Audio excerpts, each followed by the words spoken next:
We start with Unit 1 of Module 7 uh, to put it a bit, administratively. So this is about learning by social interaction. All 3 or 4 units do address the issue of learning by social interaction, basically. But I've tried to make a distinction, and the first unit addresses a few theoretical positions by Bandura, Vygotsky, and Bakhtin, and the issue of cognitive apprenticeship. So Vygotsky and Bakhtin are obviously Russian pedagogues, psychologists, or even philosophers, whereas Bandura and the cognitive apprenticeship approach is evidently American. So to start with Bandura, he did his work already back in the 80s of the last century. He was basically, you might call him a neo-behaviorist, because he was interested in the influence of the consequences of behavior on behavior itself. So learning by observing, or even taking into consideration the consequences, the reinforcements. But the interesting point was that Bandura did not think that performing itself is necessary in order to learn, as most behaviorists do, as you know. But he had the idea, and also showed it in a lot of research, that observing the consequences of behavior being performed by other people, so observing other people and seeing what the consequences of their behavior is, in terms of reinforcement, is also a source of learning. So you can learn by observing others, basically, and see what happens after people do something. For instance, children play very roughly and aggressively, and a video sequence also shows the consequences, the intervention by the teacher, and that has effect on the child who is viewing this particular video. Vicarious experiences is this called. So the experiences are not the experiences of the learner, or the observer, but they are the experiences of the people who have been shown in a video, something like that. So in order to benefit from these experiences, these vicarious experiences, of course, the responses which are shown should be well known by the observer, so he or she should be able to actually perform the particular response. But it's also necessary, of course, that the observer is able to alter his or her expectation of reinforcements, because these changes in expectations of reinforcements are actually the learning process. So you can see this in various examples, and it is not necessary to consciously, extract the consequences by observing a video in order to learn. So it's not a matter of intentional learning, as the behaviorists use it, similar to the position of the behaviorist perspective. Learning is not a matter of conscious intention, but it just happens. It's an autonomous process, in fact. So take the example of people who are attending in the cinema a film in which, sort of James Bond film, in which cars are chasing after each other and drive very, very hard and perhaps dangerously. Well, people tend to and when they go home after having seen the movie, they tend to drive indeed at a higher speed compared to people who have seen a more neutral movie. So there is this consequence, your hero acts in a particular way, and you are going to copy that behavior because, yeah, well, you see that it has been rewarded. Okay, so that is happening, and it is in a very important source of learning. It's even an innate, sort of faculty of people to learn in this way. An interesting point is the point raised by Bandura that people also learn grammatical rules like using the past tense in a sentence through imitation, through hearing other people doing this. This runs a bit against the ideas of Chomsky, for instance, who claimed that there exists something like a language acquisition device, so a structure, basically, an inherited structure, which allows you to develop, the command of grammar, the use of your language, your home tongue, so to speak. And this is not a matter of being rewarded or other, as we remember from the debates between Noam Chomsky and Skinner, who of course fighted each other on this issue and on other issues as well.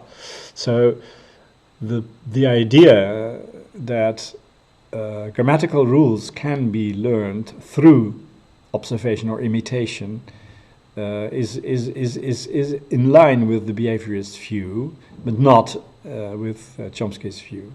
There is a way to reconcile both positions by assuming that there is something like an inherited toolbox or an inherited opportunity, faculty, structure, or whatever you'd like to call it, to actually arrive at a high level of cognitive performance, but you need to learn how to operate the tools which are in the toolbox. So it's the same discussion as around intelligence. So intelligence is to a certain extent inherited. It's based on the possibility to use particular cognitive structures in the brain, and these structures should be there, these tools should be there, but, and that's the important thing, children have to learn how to work with these tools. So education is very important, particularly primary education, because that's the place where children learn how to work with their cognitive tools. So the toolbox should be opened and used, and only when you do that, as a child, you are able to develop your intellectual, let's say, capabilities, your talent, if you would like to call it that way. It's not as a matter of just using, but it's a matter of learning to use. So this might be the case here as well in the case of the grammatical rules. You can imagine that the ability to develop the command or the mastery of grammatical rules is innate and may be situated in a kind of structure like a language acquisition device, but you need the experience, also the opportunity to observe others or hear others use grammatical rules in order to be able to work with these tools. That's the basic idea. So you have, the innate opportunities, the innate potential, you might call it that way. The potential is there, and then there should be the experience how to operate these tools. So this distinction is very important. It goes in fact for many cognitive capabilities, including the use of grammatical rules.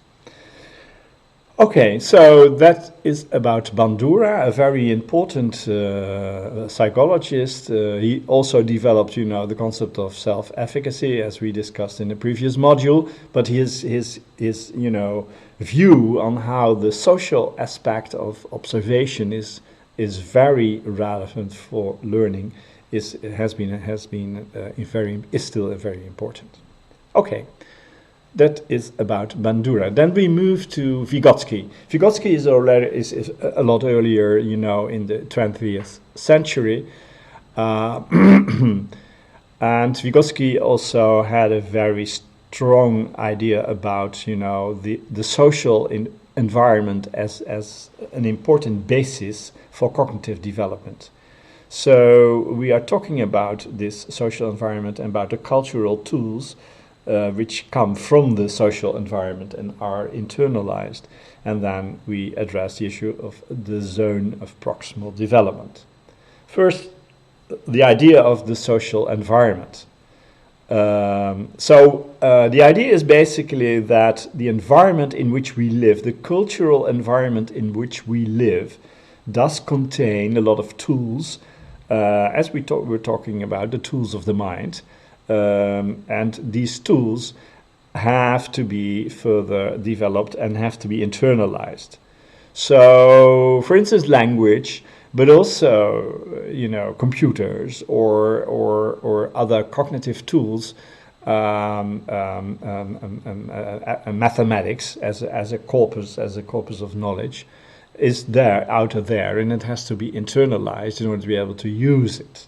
So the idea is that the environment contains all these very important cognitive tools, and there are others, parents, teachers, peers, who actually mediate, who enable you or introduce you to this environment, enable you to use the tools which are there in a gradual way, step by step.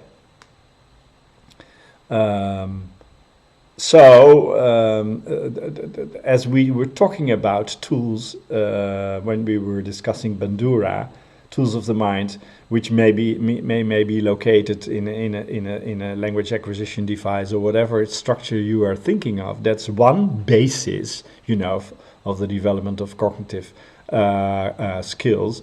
But the other basis is obviously the environment, because a lot of tools are also there, stored there. Your use of the computer, your use of Wikipedia, for instance, or your use of all kinds of academic and scientific sources, like published articles, etc., is an example of, you know, internalizing these external knowledge and tools, etc. Okay.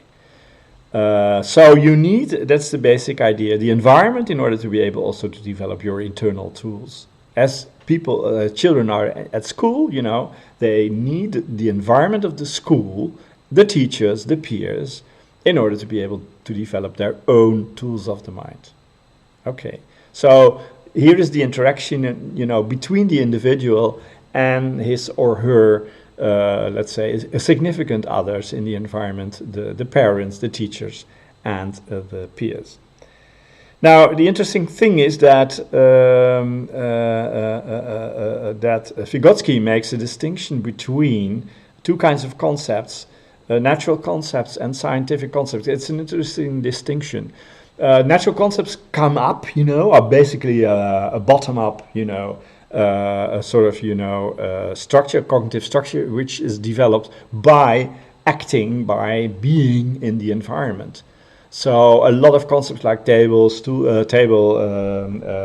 chair, or you name it, the day-to-day concepts you use maybe have been developed just by interacting with tables and chairs and pens and pencils and whatever you think of. And by interacting in this way, you develop, you know, your knowledge about this particular thing or concept. That's the natural way, so to speak. That's the case with natural concepts. But there is also a possibility to acquire concepts by through the teacher who explains a particular concept, and then it's a matter of top-down, you know. Then the teacher does explain to you what, let's say, freedom means, or democracy means, or a cube, what kind of characteristics a cube has, and what the theorem of Pythagoras is about, etc., etc. So all these kinds of scientific concepts, as Vygotsky calls them, they are, you know, handed over, transferred through the mediation of the teacher. What is important here is that these two concepts, as seen by Vygotsky, do exist. I emphasize this because in certain domains, for instance, in the domain of teacher education, in which a lot of you may be active, in the domain of teacher education, the idea has arisen that teachers should develop their knowledge and skills of teaching in the classroom. So that sitting, in a course, in a teacher education course, and being confronted with all kinds of theoretical ideas about what good teaching entails does not make sense, because you cannot use these scientific knowledge in practice, these scientific concepts in practice. That's the basic idea. You have to develop the concepts yourself by acting and by being in the classroom and by teaching. So there has been a strong tendency the last 10 years, let's say, or even longer, to reduce, the input of science, of learning psychology and teaching psychology and motivation and everything, because the idea is that these concepts, these psychological concepts, do not make sense before you actually embark on the very dangerous, journey of teaching. So, but I just emphasize this, that there is another view, and this view is supported, for instance, by Vygotsky, who maintains that apart from these natural concepts, there is also the existence of scientific concepts, which are transferred to you through the mediation of teachers. Okay. I hope you are not disturbed by the noise. We are in a new apartment here, so people are in other neighboring apartments are trying to find to find their way in their own house. Okay, so enough about this issue of development in the social environment. Oh yeah. As I already said, the quotation is by Vygotsky: the development of the child's spontaneous natural concepts proceeds upward, and the development of his scientific concepts downward to a more elementary and concrete level, as we discussed. Okay. The next step. As I said, cultural tools are internalized. So symbols, the language we use, the symbols of our mathematical systems, these are all tools of the mind. So the symbols do have characteristics which makes them very useful in doing arithmetic or in applying grammatical rules. Culture provides these tools, as I said, like technology and language. And the internalization takes place through imitation, from interpersonal to intrapersonal. So you observe teachers or peers using these tools, and you gradually through imitation internalize the use of these tools. That's the process, as we also discussed with Bandura. Okay. A very concrete example of such a process is the concept of the zone of proximal development. First of all, the definition, what a child can do in cooperation today, he can do alone tomorrow. Therefore, the only good kind of instruction is that which marches ahead of development and leads it. A very important statement, I think. Perhaps it's even as important as the statement that you have to identify what students already know and teach them accordingly. The Ausubel statement we were encountering earlier.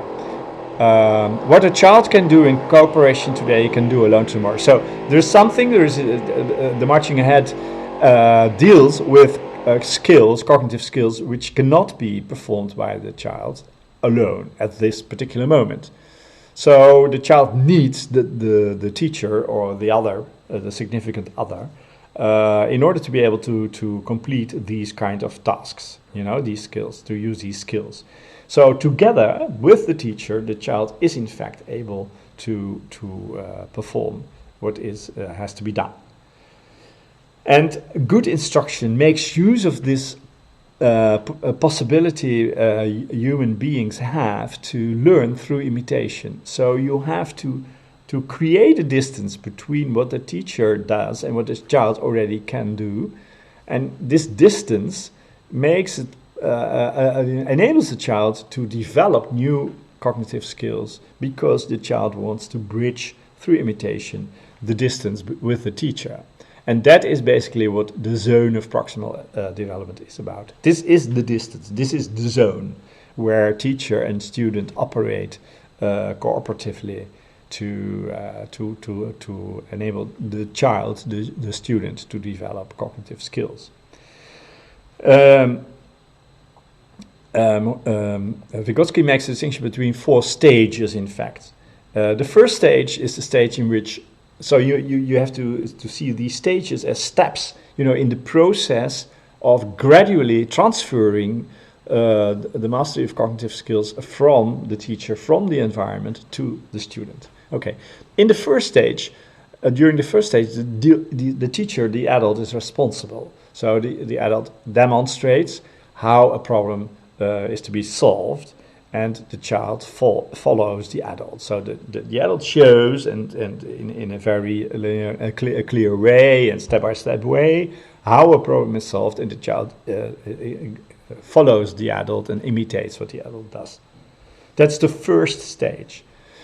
Now, the second stage starts when the child starts to understand the adult, so starts to build a sort of, internal representation of what the adult does, in which relationships are made, initial relationships. So the child starts to participate in the process of problem solving, and actually does, come up perhaps with ideas what to do in the next step, etc. So there's a gradual understanding, a gradual representation of the rationale behind, the behavior of the adult during the process of problem solving. And this rationale, inspires the child to also raise some ideas.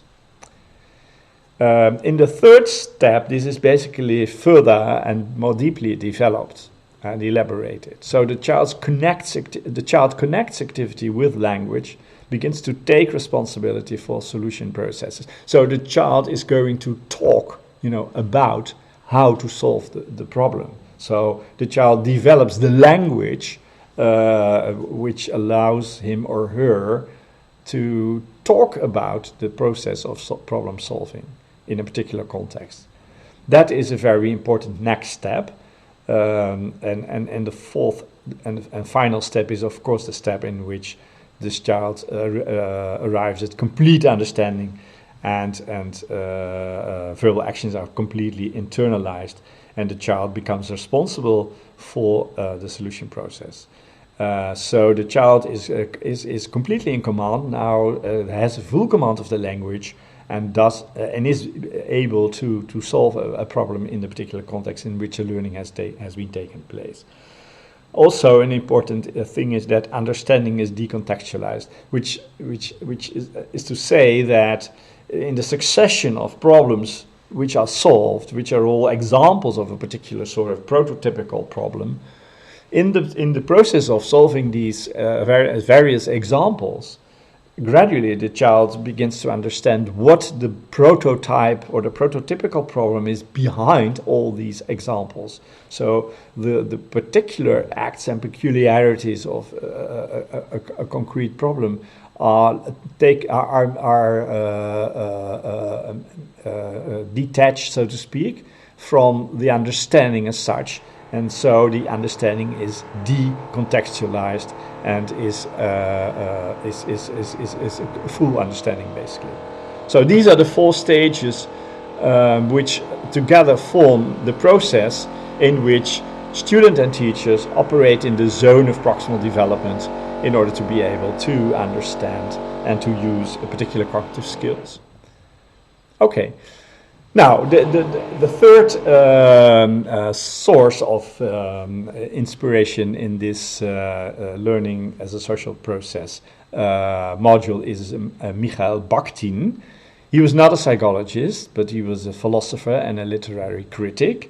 We see his picture here, and well, it's a very nice and more or less prototypical Russian intellectual, which is on the photo here. He does resemble Dostoevsky, definitely, and other very important and romantic, authors. So Bakhtin stands in that tradition as a literary critic, and his most important point is that understanding is multi-voiced, as he calls it, which is to say that when you understand what democracy is, for instance, let's take a very abstract example.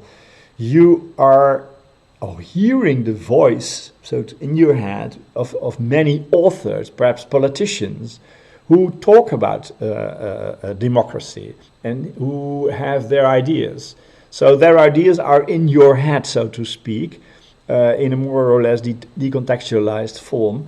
So you hear these various voices, ideas about democracy.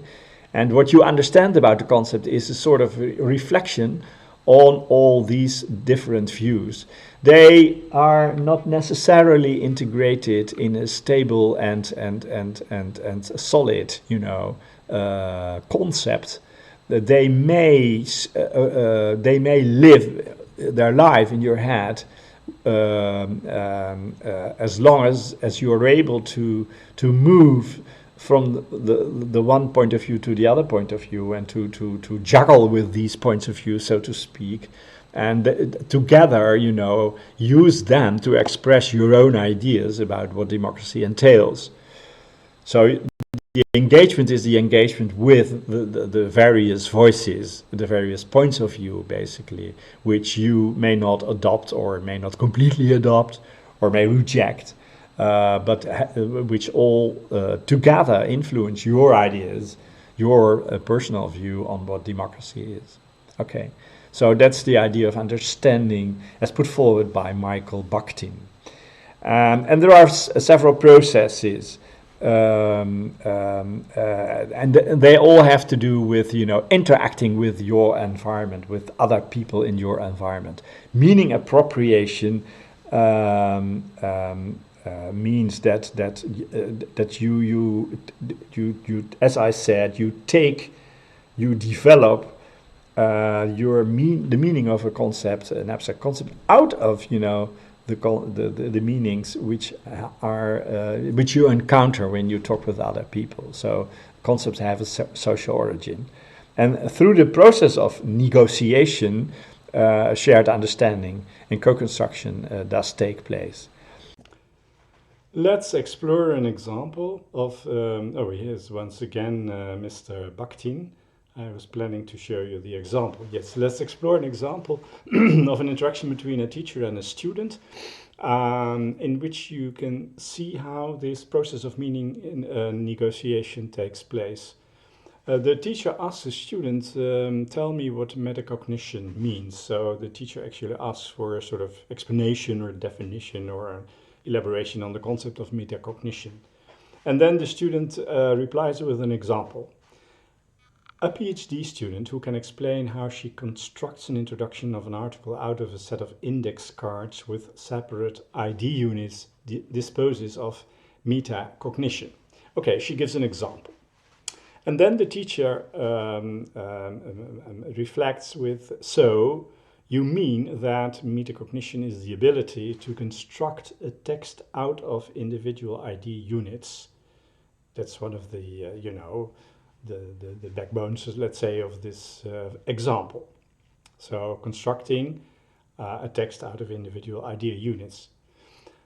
Then the student realizes that she gave an example and not an explanation of the concept as such. So she answers, No, I mean more generally knowledge about cognitive strategies, like writing expository text. So I just gave an example. And it is knowledge about strategies, cognitive strategies.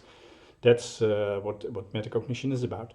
For example, when a violin student interrupts playing a sonata whenever he hears a flat or a wrong note and starts to repeat the difficult bars, this student disposes of metacognitive skill, carefully listening, stopping when something goes wrong, and repeating the difficult passage.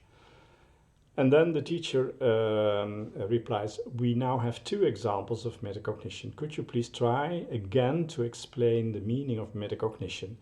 And then the student gives a sort of interpretation. So, metacognition entails knowledge about cognitive processes and systems, and control and monitor cognitive processes.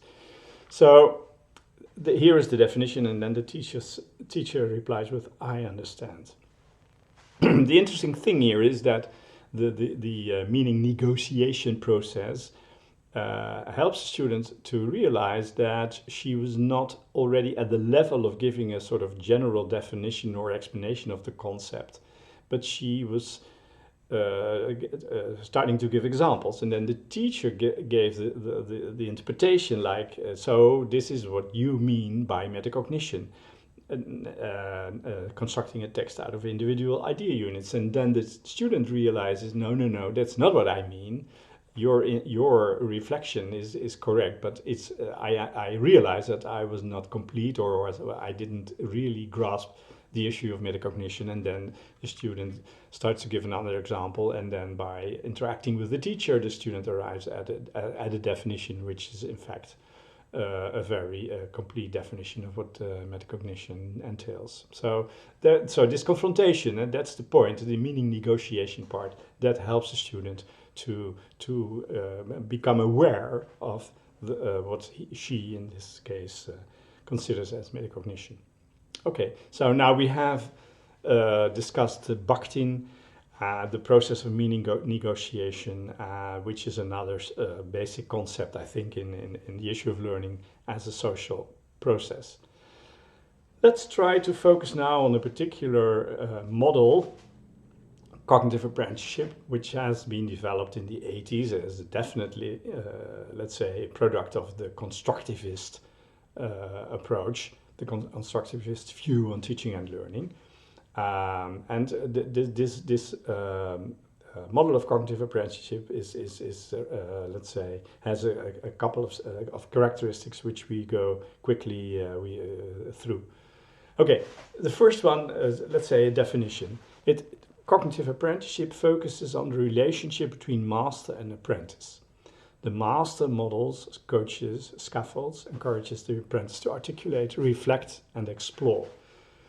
So it was, for instance, Lauren Resnick, I remember very well, in one of the early conferences in the 80s, who said, well, we have to get rid of the very abstract, environment of the classroom, which, of course, Dewey also was already emphasizing. The classroom, students sitting in a row, listening to the teacher who explains everything. And there is no activity, there's no interaction, basically.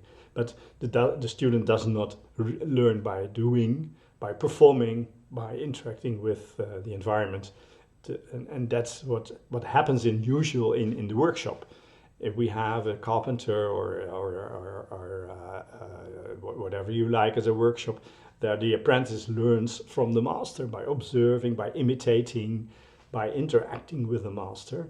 And all these activities are very relevant in the process of learning, and therefore Resnick and other people coined the concept of cognitive apprenticeship to emphasize these aspects, these social aspects of learning. The master models, coaches, scaffolds, encourages the apprentice to articulate, to reflect and explore, as we saw already also in the example of Bakhtin's meaning negotiation concept. A second important characteristic is that cognition is situated. Understanding is tied to the context in which it was acquired. School as a context differs from the professional context for which cognition has been constructed. So if you want students to use their knowledge in the appropriate context of their professional environment, then you should bring them into that environment and teach them the concepts in interaction with that environment. Another argument in favor of the idea that the school should be a sort of workshop, a cognitive workshop, or should have the characteristics of workshops as we know them in the professional world. Because, you know, the knowledge is bound and it is connected to the environment in which it has been acquired. And whenever you want to use knowledge, you should acquire this knowledge, skills, declarative procedural knowledge in the environment in which it has to be used. Okay, so the third argument, subject matter not only entails domain-specific knowledge and skills, but also heuristics, control strategies, and learning strategies. So students not only acquire the concept, for instance, in the mathematical domain, you know, the concept of the triangle or the law of Archimedes or whatever, or Pythagoras, but they also develop heuristics, so knowledge about how to use knowledge, the control strategies, skills to control whether your problem-solving process has come to a right end. Learning strategies, how to, you know, tackle a particular learning task. And these strategies are as important as Schoenfeld emphasized, Alan Schoenfeld, as the subject matter knowledge as such. And therefore, Schoenfeld spent a lot of time as a mathematics teacher to show and to model how he actually applied these control strategies and heuristics in order to solve a particular mathematics problem. Okay, as I already said, the master is very important in the cognitive, in the workshop, in the cognitive apprenticeship situation. The master models by demonstrating task performance. The master encourages apprentices to autonomously complete tasks by providing coaching and scaffolding, and the master fosters articulation and reflection to promote mindful abstraction. Now, this is definitely a matter of, you know, learning by observation. All the stuff developed by Bandura is relevant here. And of course, you can imagine that in such a workshop environment, the master is really the source, you know, of all the learning that the apprentice tries to complete and bring to a good end. Okay. The curriculum is a gradual, you know, structure, a gradual build-up from simple to complex, from homogeneous tasks to diverse contexts, from general to detailed mastery. So you have to help take the student, the apprentice, and bring him or her step by step to the mastery of the complex skills, which are the goal of a particular learning assignment. So the gradual build-up is also important. So like it is, you know, in the usual workshop, where the apprentice does not start with complex, you know, assignments, but starts with simple assignments. Okay, and then of course the context. The apprentice learns to value the importance of expertise. Apprentices are intrinsically motivated to acquire knowledge and skills, not for grades, but for meaningful performance.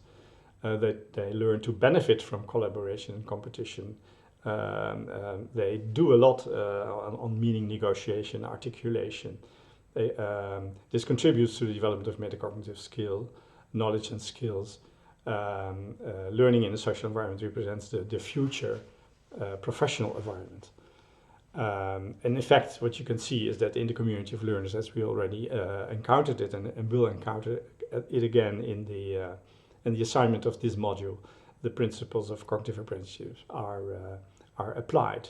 So you see that basic ideas put forward by Bandura, by Vygotsky, the zone of proximal development, and by Bakhtin are implemented, are, let's say, made concrete in this concept of cognitive apprenticeship, as we have now very shortly explored it, in fact.